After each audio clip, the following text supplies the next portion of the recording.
I understand that I've got folks on my team who do better communicating through text messaging. And I've got team members who do better one-on-one in person. And I have team members who thrive in group work settings. And so I try to work toward each of those and adapt myself a little bit to help fit what they need from me as a leader. But they also understand what I need, so that there are times when they understand they have to come to me for my part of the process.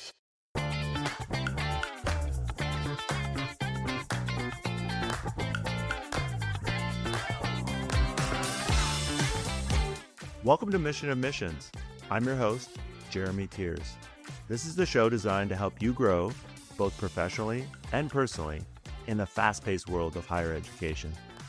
Every other Tuesday, I sit down with senior leaders, new professionals, and difference makers from across higher ed and beyond, where we'll share tips and strategies related to challenging topics like student recruitment, leadership, customer service, enrollment marketing, and time management. So if you're looking for practical advice and conversations that actually move the needle, this show's for you. Grab your notepad or fire up your notes app, and let's get into it.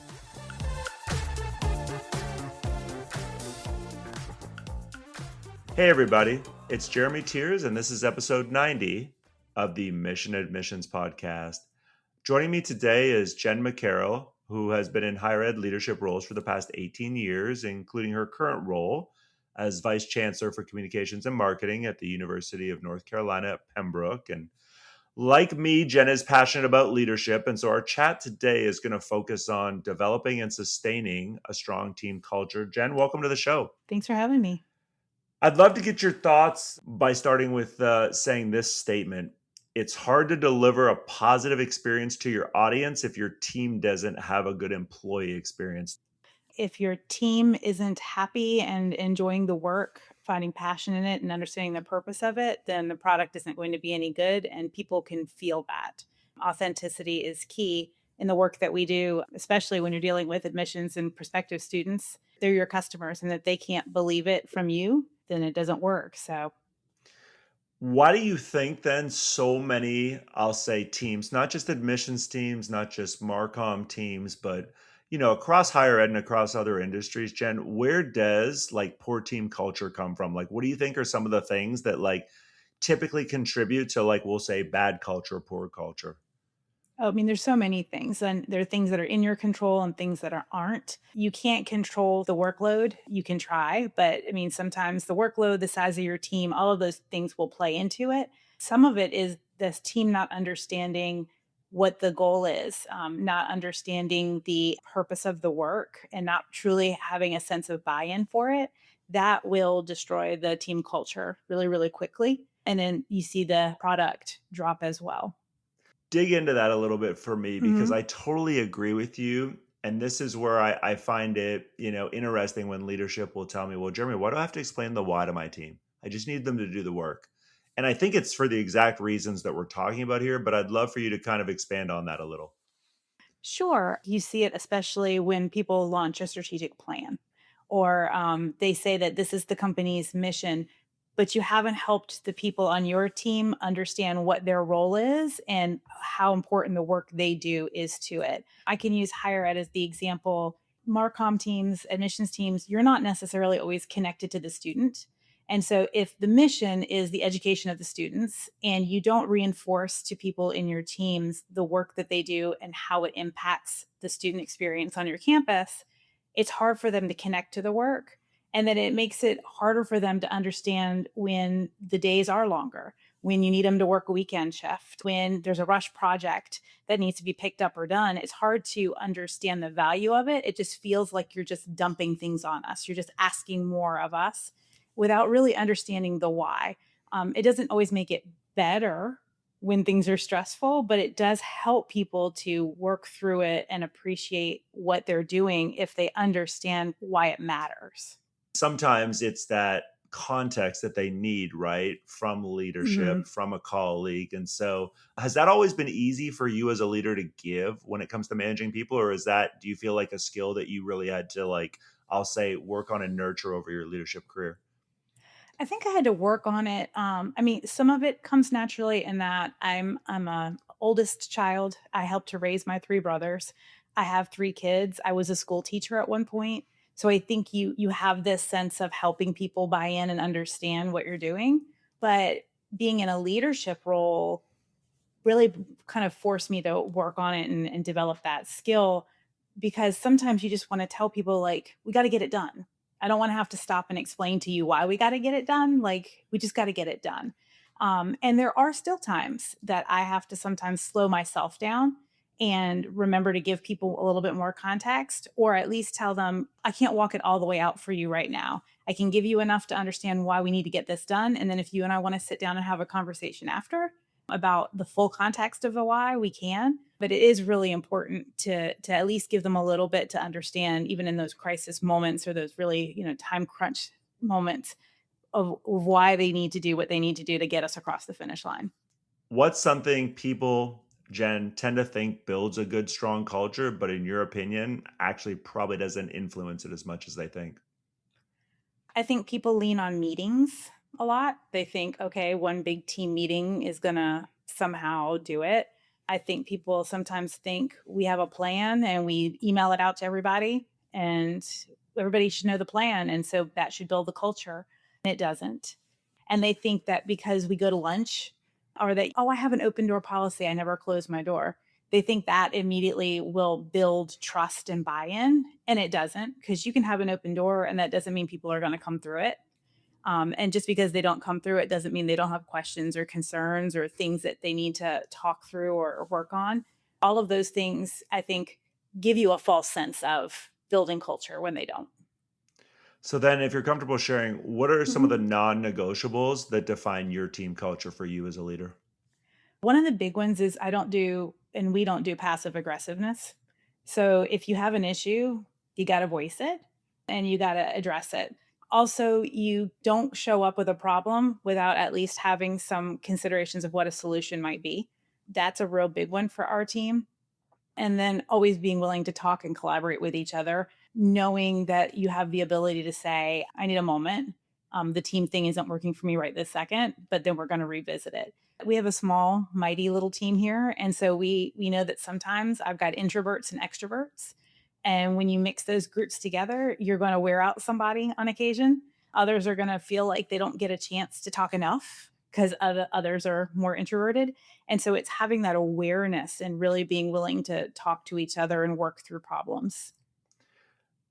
As a leader, as you're, I'll say, not only building culture, but trying to sustain a good team culture, where's the balance, Jen, between, I'll say, telling is the word I'll use, your team some of the things that you just talked about that like, hey, these are important, these are things that like, and I'll say getting feedback from them and almost like collectively, I'll say, coming up with certain things that are important. Like, do you think there's a balance that leaders need to do with stuff like that in terms of, I'll say, empowering their team to be quote unquote part of the culture builders? Or is it very much, nope, leadership needs to set the tone from day one, explain the why in certain cases, like we've talked about, and then just be consistent with it? My personal approach is a blend. I like to talk about what my non negotiables are as far as like what it's like to work with me, but I also want to hear from them what it's like to work with them. And I think we do a lot of trying to get away and talk to each other about how to set those goals and parameters. So, I mean, it'd be easy for me to walk in and say, here's the strategic plan, and here's what we're going to do. Here's what we have to do. But for me, it's here's the strategic plan that the university has built. Let's all sit down and talk together and work together. And you all tell me, how does your work play into this? What are the things that we need to be doing? And not just focusing on one specific area. And that also applies to our culture. When I first joined this team, there was a lot of nervousness, a lot of distrust. There hadn't been a lot of collaboration. There was a lot of silos. So, one of the first things I did was do a retreat with them, and everybody had to read the Enneagram for work and take the quiz. And then we had like a really fun activity where we were trying to guess, here are the characteristics of a nine. Here's when they're in a good headspace and workspace, and here's what they're like at work when they're not. Now let's try to guess. There's three people in the room who fit this number. Who do you think they are? And kind of getting a sense of who each person is, what they bring to the table, what their holdups are, and having them tell you how they work best. I've worked for leaders who say, I am the king or queen. And if people need to come to me, they need to adapt to my work style. Maybe it's because I'm Gen X. Maybe it's because I was a school teacher, but I understand that I've got folks on my team who do better communicating through text messaging. And I've got team members who do better one on one in person. And I have team members who thrive in group work settings. And so I try to work toward each of those and adapt myself a little bit to help fit what they need from me as a leader so that they also understand what I need so that there are times when they understand they have to come to me for my part of the process. I would be curious if I was a new leader, or if anybody listening to this, is a relatively new leader. Jen, what are some of the first things you would tell them to do to help them determine what kind of culture either currently exists on their team, or how do I determine, like you said, boy, I've got a lot of passive aggressive people. Boy, I've got a lot of people who aren't really good at like understanding how to bring solutions, but they bring ideas. Everybody goes in with their own 30, 60, 90-day plan. They want to hit the ground running, eager to make change and kind of mold things their way. My approach is similar to when I was a middle school teacher, which is, you have your game plan and your things, but you got to spend a little bit of time getting to know them and their rhythm and what they're bringing to the table. Some of that is, doing one-on-ones with each person, lunch, a walk around campus, whatever it is to kind of give you that comfortable, safe space, but then also not changing up their rhythm. They've already had team meetings, for example. They've had a process in place before you came in. So let them model for you what their process has been and then see, does that work? You get a lot of sense of like where they're comfortable, where they're not. You can see where there's some dysfunction happening. You can't be too quick to want to come in and change everything right away unless there's some major red flag that you have to address coming in. If a person has left a space in a good way, they will leave you a list of like, hey, here's things to know. Here's some of the team. You'll probably get that from the person who hires you. When I stepped into this role, my chancellor was like, hey, you've got a lot of people on your bus. Some people might be in the wrong seat. Some people might not even be on the right bus. I need you to take some time and get to know who they are and kind of figure that out. And I thought that was really good advice. But the former middle school teacher in me too is I don't want to also know what all the dirty laundry is about each employee as I come in the door because every person rises or falls differently depending on who's their leader. So the previous leader and them may not have had a good chemistry. They may not have worked well with each other. They may not have challenged each other. I give people an opportunity to kind of show me who they are and start with a clean slate and see if we can figure out how to work together. I know you're big on this. Why is asking the right questions or asking a whole bunch of questions and being curious a big part of what you just talked about there when it comes to getting to know your team? Asking questions, being curious helps to give people a sense of one, that you're interested in them and what their process is, that you're not coming in and trying to change everything the way they've always done it just because you want to put your own stamp on things. People sometimes are resistant to that. But then asking questions also helps them understand that you want to know what has been working well, what hasn't been working well, and giving you a chance for them to showcase that for you. It makes it feel more collaborative, and collaboration is such a key piece of what we do as a team, and I want them to feel that from day one. I don't think it undermines you as a leader. Sometimes people think, well, that means you're not taking the leadership role. My team understands pretty quickly with me where my lines are. So sometimes I'll have to say, like, listen, this one's a non-negotiable. We're going to do it my way. Let's get it done. And then we can talk about why you like the other way better. But most of the times I try to be open to, okay, I hear you. I want to see what's going on there. Like, let's talk through why you see it that way, why you feel it that way. You're not always right. Like, just because you're the leader doesn't mean you always have the right answer or the right approach. And these are people who, as you're inheriting a team, especially if you're coming in from the outside, they are going to know more about the institution than you do. Now, you may have more experience in communications or marketing or admissions. You may have been around crisis comms and can walk circles around people in that, but you don't know that particular institution and that culture. And you have a responsibility to learn some of it before you can really effectively lead or make change. So, what else besides, I'll say, asking questions and spending, I'll say, individual time Mhm. with people that you manage can leaders do to, I'll say, get buy-in and gain trust either when they come into a leadership situation, or let's just say, and maybe this is a two-part answer, so you tell me.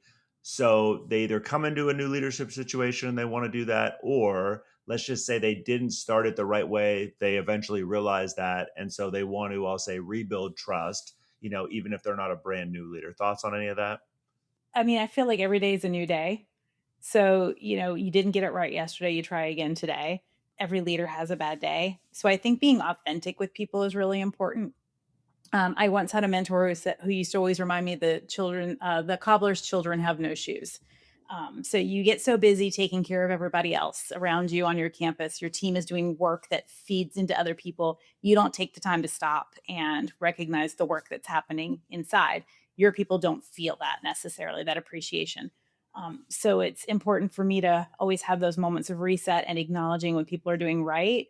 We have a tendency to focus on when things didn't go well, or do or quite as well as we wanted it to do. But I think it's okay to celebrate even the small victories, and to have the team stop and think about where we've come from, and that helps to build that trust little by little over time.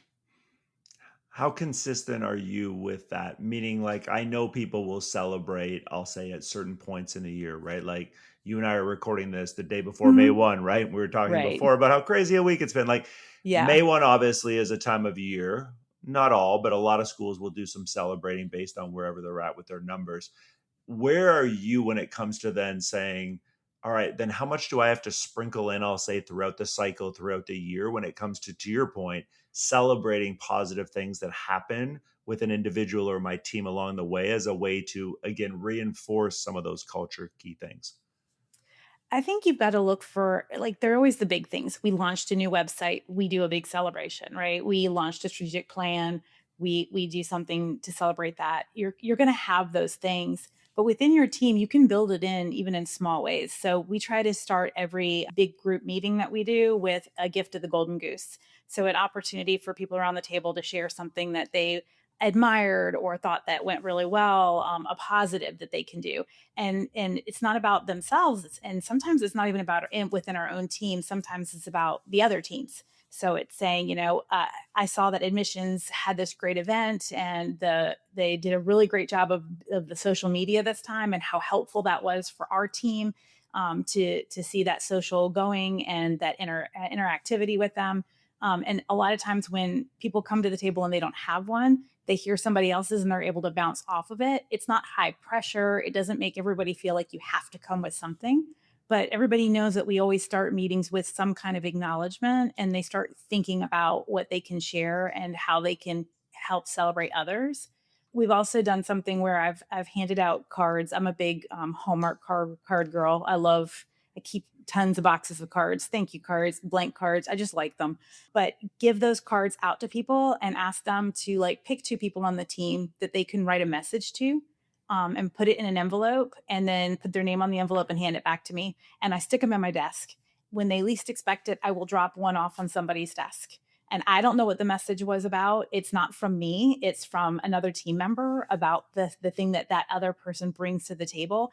But it's I can kind of look and see, it looks like you might need to pick me up today, and you leave it on their desk while they're at lunch. And when they come back, there's a nice note from a fellow teammate talking about what a great thing they've done, or what an inspiration they are, how much we love their creativity. And I did that twice, and then they started doing it on their own. They didn't need me to do it anymore. And I thought that was like a really great opportunity for buy-in from them. And some people might think it's cheesy, but quite a few people on my team have started doing it. They started leaving them on my desk for me, which I thought was really sweet, because it was like I never asked for that. That wasn't part of the practice. It was making them acknowledge each other and recognize what each other brings to the table, because we can get mad at each other. We can get really frustrated. If I'm trying to post on social and that's my job, and I feel like the photographer and the videographer aren't collaborating with me well, and I'm always having to chase behind the trend to catch the story, I can get frustrated with them. But having them leave something on my desk that reminds me that they appreciate what I bring to the table, and I can do that for them, it helps to lift each other up. Well, and I think, you've heard this. I'm sure many of the listeners have heard some version of this. Like teams take on the identity of their leader, right? And so when they see Hmm. stuff like that and they see, the positive things it does for somebody else, you're right. Like we gravitate towards sometimes doing the same things. And I love that you do that. Why do you think leaders, Jen, why do they underestimate little things like that? Because I feel like so many leaders are like, really, Jeremy? Like, what's that going to do for my team? And like, I don't think people understand sometimes the power of those small moments. Thoughts on that? I mean, I think we get busy and we get wrapped up in the big things. And it's easy to focus on the big things and then think of those little touch points as silly or unimportant, because why would you celebrate those little things? You've got these big things that you're doing. You're hitting a big enrollment number. Like I said, you're launching a strategic plan or launching a new website or a new magazine. It's easy to think that the other little things don't matter.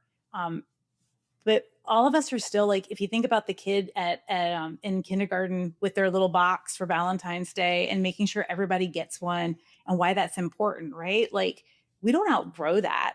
You go to a conference and somebody hands out a book and you get excited that you got something new, something different. You get called out, somebody recognizes the work you do at a conference. That makes you feel really good, right? Well, why wouldn't we want to do that on the daily with our own people to help reinforce that we do care that they're here?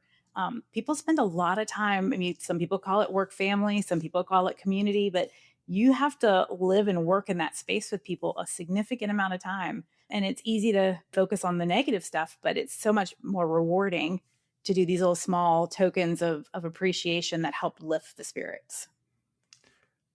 You've been obviously, like we talked about when I introduced you, in leadership roles now Mhm. for, double digit years. What's a mistake you're comfortable sharing that you've maybe made as you've been trying to build culture that you definitely made sure you didn't repeat? I can think of two. One is allowing a toxic person on the team to stay toxic or stay on the team too long. I think we get into that space of, and again, I hope people get the sense from me that like I try to be positive, I try to lead with positivity, I try to be uplifting and affirming. I think sometimes we inherit a person or we hire a person and we think we see something in them that is positive and we put up with some of the toxicity or the negativity for too long because we think, one, we overestimate our own abilities as a leader and we think we can save them. I just got to find the right mix and I can do this. Or you think they can rise to the occasion, and you keep giving them the opportunities to do so. You got to read the signals and recognize when either someone can't be saved, doesn't want to be saved, or isn't a good fit.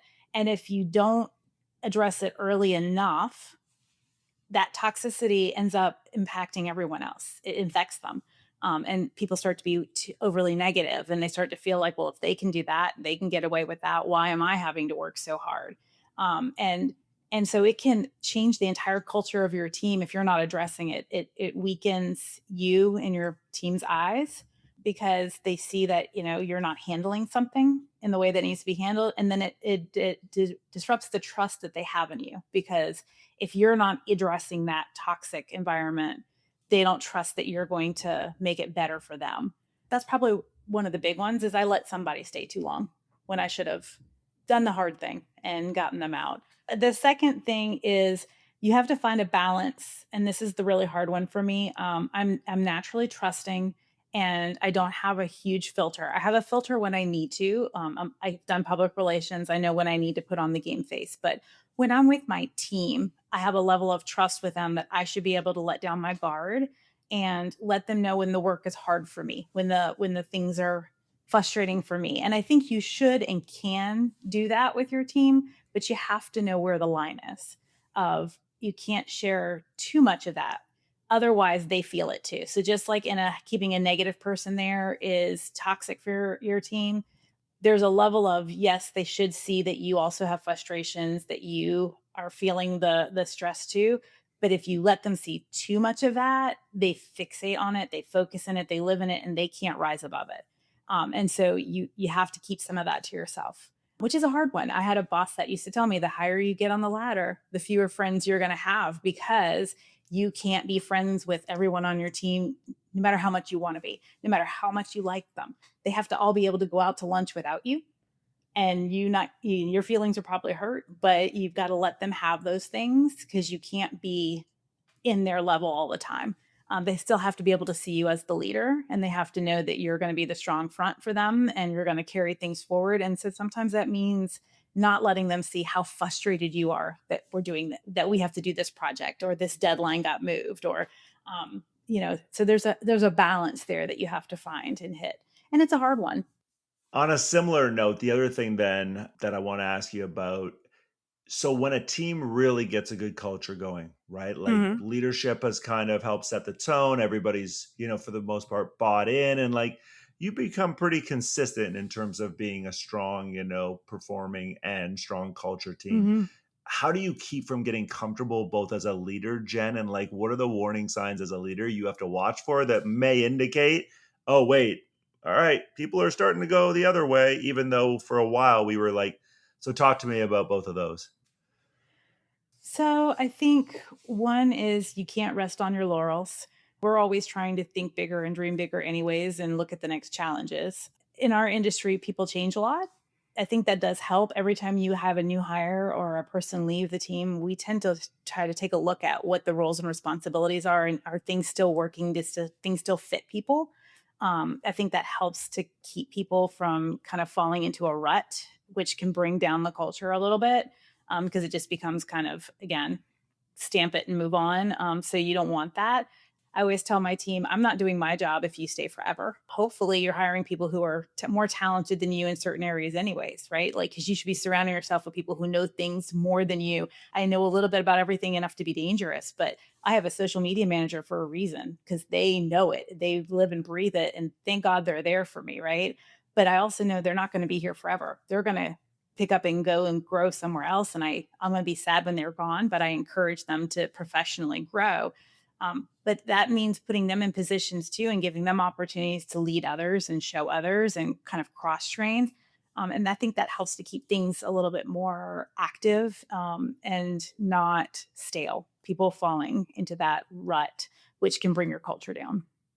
And then just the warning signs. I mean, what do you think are some of, I'll say, the warning signs that like a strong culture may be starting to slip? Less of people talking to each other is a pretty big sign. You see that collaboration starting to wane. That's usually a time where you've got to come up with something that pulls people back together and makes them talk to each other again. They get into that rut of just doing the work and not collaborating and not talking because they feel like they have it in a routine basis, and they lose that creative spark then. So I think that's a really big sign. Another one is when you start having team meetings where nobody has anything to say or bring it to the table. I think the best team meetings are when you don't have to set the agenda.